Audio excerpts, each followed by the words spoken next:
dear audience, welcome to another episode. And today we have with us Dr. Mayurka Lodha Seth. आजकल liver में इतने सारे problems हम notice कर रहे हैं. बहुत लोग आ रहे हैं, उनकी जब भी वो LFT टेस्ट कराते हैं बहुत सारे प्रॉब्लम्स वो नोटिस कर रहे हैं. Liver problems have become quite common. Yes. What are the early signs indicating that the liver is not doing well? The liver, as you know, is a very vital organ of our body and it plays a major role in the metabolic functions of the body. और आप सही कह रहे हैं कि liver problems increase होती जा रही हैं. तो लिवर प्रॉब्लम्स को आइडेंटिफाई हम बहुत इजीली कर सकते हैं. हालांकि बहुत अर्ली सिम्टम्स बड़े वेग होते हैं, जैसे कि भूख नहीं लगना, you don't feel like eating, loss of appetite, या आपका अननेसेसरी या अनवांटेड वेट लॉस हो गया, नॉजिया, वॉमिटिंग, इस तरह से फील होना या वीकनेस फील होना. बट लेटर स्टेजेस में आपको ओवर्ट साइंस एंड सिम्टम्स दिखाई देने लगते हैं, जैसे जॉइंटिस हम बोलते हैं, yellowing of your eyes and skin, या आपकी ईची स्किन हो जाए क्योंकि काफ़ी बिलिरुबिन डिपॉजिट अगर हो गया है. You can have clay coloured stool आपका वाइटिश कलर का हो जाता है, या डार्क कलर यूरिन हो जाता है. और इससे भी आगे वाली जो कंडीशंस होती है उसमें आपके पैरों में एडिमा हो जाता है, पैर सूज जाते हैं, ब्लरिंग ऑफ थॉट्स हो जाता है, या फिर इवन जो ब्लीडिंग डिसऑर्डर्स हो जाते हैं. अगर कोई कट लग जाए तो बहुत ईजीली ब्लड नहीं रुकता या हेमाटोमाइसिस वगैरह होता है.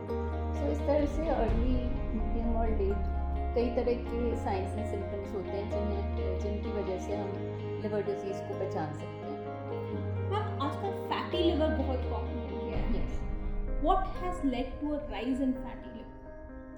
फैटी लिवर जो है वो बहुत कॉमन है. I totally agree with you. और वो कॉमन अभी ज़्यादा इसलिए हो गया है क्योंकि लाइफस्टाइल जैसी अभी चल रही है उसकी वजह से फैटी लिवर होने लगा है लोगों को. तो फैटी लिवर मेनली दो तरह का होता है, एक एल्कोहलिक और एक नॉन एल्कोहलिक टाइप का. तो एल्कोहलिक लिवर डिजीज़ जैसा कि नाम से पता चलता है कि एक्सेस यूज ऑफ एल्कोहल की वजह से एल्कोहलिक फैटी लिवर होता है. बट इससे भी ज़्यादा common noun alcoholic fatty liver disease आजकल हम देखने में ज़्यादा आता है.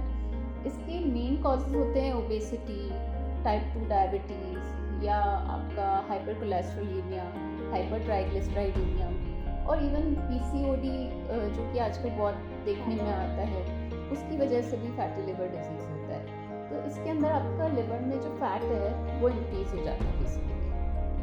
मैम, हम देख रहे हैं कि आजकल लिवर एंजाइम्स हमारे डीरेंज आते हैं. जब भी हम LFT टेस्ट कराते हैं, लिवर फंक्शन टेस्ट लेते हैं, SGPT levels, SGOT levels, these levels are deranged. What causes these levels to rise or be low?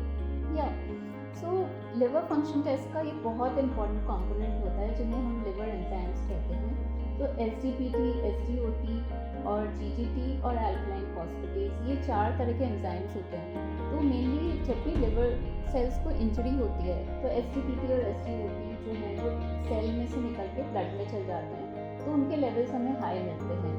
जो आपका GGT का टेस्ट है वो मेनली आपका अल्कोहलिक लिवर डिजीज़ को इंडिकेट करता है, और ये इंडिकेट करता है कि आपकी बाइल डक्ट्स की हेल्थ कैसी है. इसी तरह अल्कलाइन फॉस्फेटेज है वो ऑब्स्ट्रक्टिव टाइप के लिवर डिजीज़ में रेज होता है. तो ये वेरियस काइंड ऑफ एग्जाम्स है, बट ये बहुत इंपॉर्टेंट इन्फॉर्मेशन हमें देते हैं अबाउट योर लिवर हेल्थ. तो जब भी हेपेटाइटिस, सिरोसिस या अल्कोहलिक लिवर डिजीज़ होता है, ये सारे एंजाइम्स आपको रेस मिलेंगे, क्योंकि बेसिकली लिवर इंजरी कहीं ना कहीं